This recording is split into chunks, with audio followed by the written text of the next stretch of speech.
TV सत्यमेव व्रतम। Operation टायगरची चर्चा वक्फ विधेयक मतदानाला ठाकरेंचे नागेश पाटील अनुपस्थितीत, कारण काय? मध्यरात्री लोकसभेत जवळपास 12 तासांच्या चर्चेनंतर वक्फ बोर्ड कायदा दुरुस्ती विधेयक मंजूर करण्यात आले। यावेळी विरोधी आणि सत्ताधारी बाकांवरून विरोध आणि समर्थन करणारी भाषणं झाली। त्यानंतर विधेयकावर प्रत्यक्ष मतदान झाले। राष्ट्रवादी, शरद पवार गट आणि ठाकरे गटाच्या खासदारांच्या भूमिकेकडे लक्ष लागलं होतं। मतदानाच्या वेळी शिवसेना ठाकरे गटाचा एक खासदार अनुपस्थितीत राहिल्याची माहिती समोर आली आहे।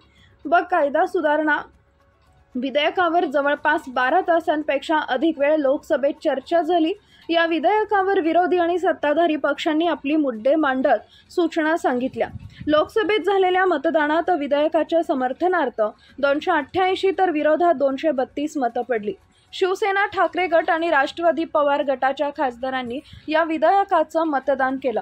मात्र ठाकरे गटाच्या एका खासदारानं दांडी मारली असल्याचं समोर आलंय। शिवसेना ठाकरे गटाचे नेते खासदार संजय राऊत यांनी याला दुजोरा दिलाय। खासदार नागेश आष्टीकर हे अनुपस्थितीत असल्याची माहिती समोर आली आहे। शिवसेना ठाकरे गटाचे नेते खासदार संजय राऊत यांनी माध्यमांशी संवाद साधताना भाजपवर हल्लाबोल केला। वक्फ बोर्डाच्या जमिनीचे व्यवहार झाल्यानेच घाईत विधेयक मंजूर करून घेतला असल्याचं त्यांनी म्हटलंय।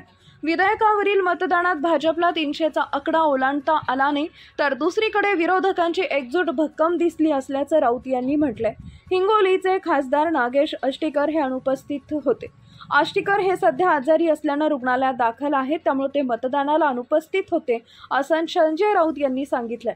विरोधकांचं संख्याबळ कायम दिसून आल्याचा दावा देखील त्यांनी यावेळी केलाय।